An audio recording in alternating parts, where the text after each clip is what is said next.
ChatGPT is one of the most amazing tools for ADHDers that we've had in recent times. And way too many of you are not using it to its fullest potential. I know you're probably using it to write some text and check your grammar, maybe even break down a few of your tasks. But if that's all you're doing, you're missing out on some incredibly powerful ways to support your brain and save so much energy for the things that you actually have to do in your day. So in this video, I'll show you the top 10 best ways to support your ADHD brain with ChatGPT. I've been using it pretty much since it came out, both as a computer scientist and an ADHD coach. And so many of my coaches have been absolutely blown away by the stuff that we've been able to do with it. If you want to improve your social life and communication, save time, get organized, get unstuck, learn new things easier, and even understand yourself better as an ADHDer, keep watching. I do want to start with some warnings first, but I promise I'll be quick. I just need to say this for my conscience. I'm extremely wary of big software companies offering stuff for free. You are the product, and you don't know what telling your personal stories and innermost thoughts to essentially a program on a server of a private company will result in a few years. Don't share anything that you wouldn't want hackers or Bill Gates to know. Change any names or details where needed and just use it as a tool. Don't become reliant on it. That being said, if you are careful, you can get some incredible use out of the software at the moment.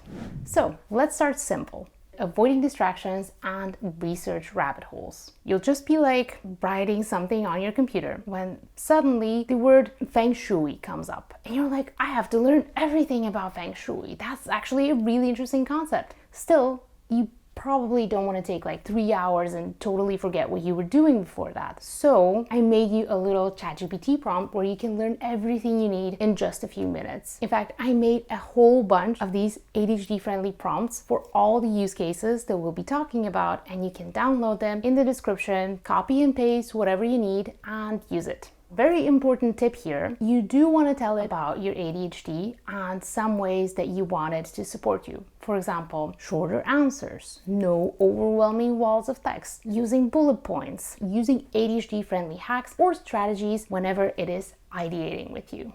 Pre-filtering information. Say you're like just getting into something new. You want to become a good sketch artist. If you just start ideating and researching how to become a good sketch artist on Google, you will probably get a ton of information and therefore get overwhelmed. So before you go on your research deep dive, you can go to ChatGPT like, hey, I want to learn about this thing. Help me create a plan that is not overwhelming. You can use this for learning new things, getting started doing research on a new topic, making choices about some products that you want to buy or whatever. And another way to pre-filter information is if you're actually scared of the information. If you don't want to know it for some reason, let's say there is a text from your friend just waiting on your phone and you're not sure if it's good or bad, or you see an email from your boss and you're thinking, damn, what if it's bad? Pre-filtering the information here can be, here is this thing that I received, like don't look at it, just copy paste it, don't read the actual text, give it any important context, like this is from my boss and if this is bad it might mess up my confidence and I'll be thinking about it all evening. Please don't tell me what it's about, but in case it's not bad, then tell me what it's about so then I can reply. I've done that so many times and most of the time it wasn't anything scary, so it just helped me to overcome that initial blockage of looking at whatever it is, and it saved me the dread of keeping that task in the back of my head for the next month. Getting unstuck or overcoming decision fatigue. Like we will often be like, I want to do this, but I actually have to do this. So therefore I'll be on my phone or I'll be doing nothing. You will be surprised how often that happens. But as a coach, I've noticed that it's often a logical fallacy. It's not do A or do B and you can't do that. There are often middle grounds, like the previous one where we talked about removing the emotional barrier first. And what I'll do is I'll just tell the whole scenario to ChatGPT. I'll be like, hey, I want to write a script, but I can't, because I actually feel like to complete the script, I need to have a better website, which will be linked underneath the video. Literally happened to me this week. And ChatGPT said, well, you can write the script draft. And once you have done that, you can go back and do some decisions for the website that will help you move forward with the next steps. And eventually, when that's done, you can add that to finalize your script. And there you go, you're no longer stuck because there is a middle ground. It's not all or nothing. Tell whatever your story is to ChatGPT and ask for some perspective or some options that you can take that are ADHD friendly, things you are inclined to doing. Because if it tells you, oh, just force yourself to do the thing you don't want to do, that's not going to work.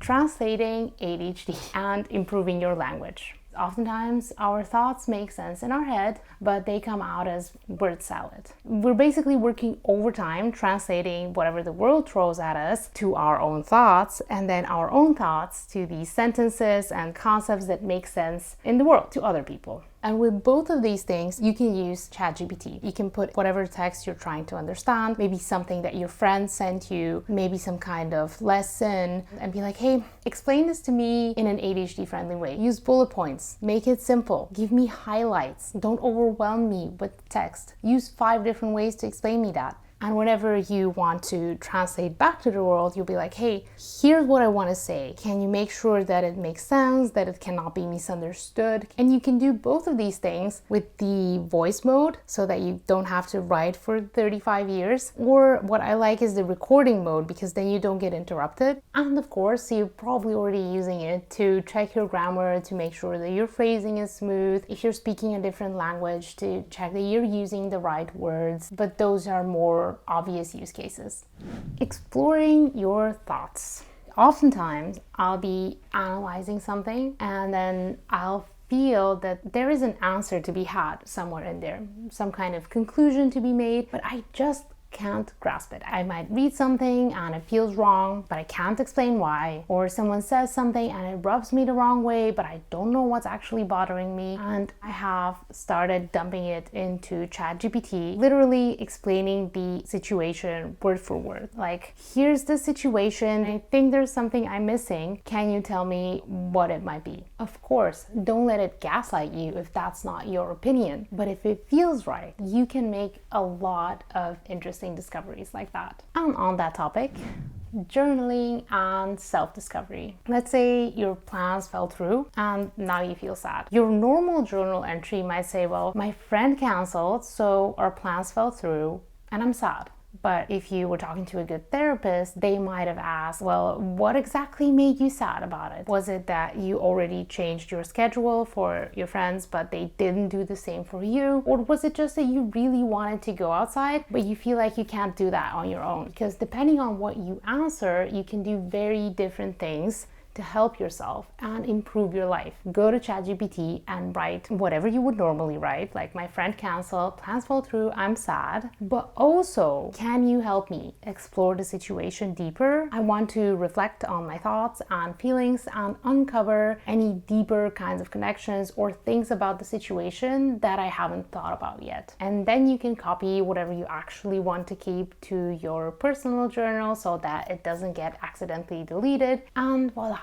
Understanding yourself and others. We don't see the world as it is. We see it as we are, as our experience, which often with ADHD has been traumatic. There has been rejection. So when somebody tells us something simple like, I don't want to talk about that, we might immediately think, oh no, do they not trust me? Did I say something wrong? And then we overthink and overanalyze because those are our experiences. But it's not necessarily what's actually going on. You can go and tell that situation to ChatGPT, maybe change a few details for your privacy, and be like, here is what happened. I feel like maybe I did something wrong and I need you to tell me what are some different ways of looking at this that I might not be able to see right now. But really important here, don't forget to add lots and lots of context. Where did it happen?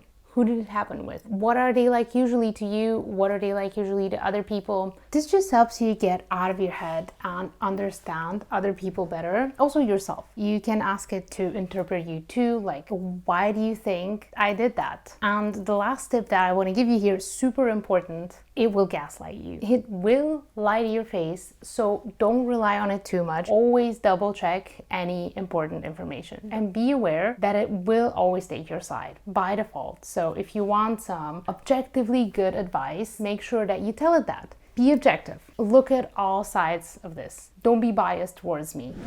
learning faster and easier. As humans, we learn best through stories. That's why you might remember the Newton getting hit by an apple thing, even if you don't remember many other things from physics. So whenever you're learning, tell ChatGPT what you're learning. Paste your text or make a voice note explaining it and ask it to make you a story about them. Another option is to ask for a mnemonic, like my very educated mother just served us nachos. Is a sentence where every word starts with the first letter of the planets in our solar system. So if you didn't know them, you could try to remember them using that sentence. You can ask for unique metaphors and similes, some fun facts and other things that will help you remember. You can ask it to explain you things in so many different ways. Like if you're 5 years old, if you don't know anything about the topic, if you're only using the most interesting highlights, fun facts and non-boring information. And practice for learning and confidence. Because if you were, let's say, a Renaissance person and you were still alive today, you would definitely ace a history test on the Renaissance, because your brain would remember the sounds, the sights, the people, the daily struggles. It wouldn't just feel like some facts on a piece of paper. It would be your real life experience. And obviously you can't time travel unless you know something that I don't, but you can do something very similar in ChatGPT, which is to play pretend and help yourself learn faster, better, and actually remember things in a way that sticks. Like, I'm learning about this thing. Can we pretend that I'm actually doing it? Give me a character, give me a task. Let's run through this scenario where I have to use my knowledge like I actually would need to in real life. That also removes some of the anxiety about trying something in a real situation, because now you've practiced it. Like, it gives you the confidence that you would know how to act if it did happen. Encouragement. Let's say you want to raise your prices, but telling your customers that you'll be charging more makes you feel guilty, and you can't make yourself bring it up. You can really use some new perspective from ChatGPT. So go ahead and say, hey, I want to do this, but it's hard. I need encouragement. Don't lie to me. Don't give me empty compliments, because that doesn't work. Just tell me real reasons why I can do this and why it's the right decision and why I shouldn't feel guilty about it. Like, raising your prices isn't selfish, it's sustainable. If you undercharge, you will burn out and then you can't help anyone. Reading a few of these will make you so much more assertive and help you go and charge what you're worth, assert your boundaries, do things that push you out of your comfort zone, stick to your decisions without constantly overthinking them or spiraling into self-doubt. Use that encouragement to validate you and affirm you so you can go and do the thing. Those are some of the best ways to use ChatGPT to support your ADHD brain. Make sure that you remember to download the prompts in the description. And if you've ever set goals with the best of intentions but really struggled getting there, watch this video next where I'll show you how to set goals that actually work for your ADHD without trying harder, forcing yourself, or relying on willpower.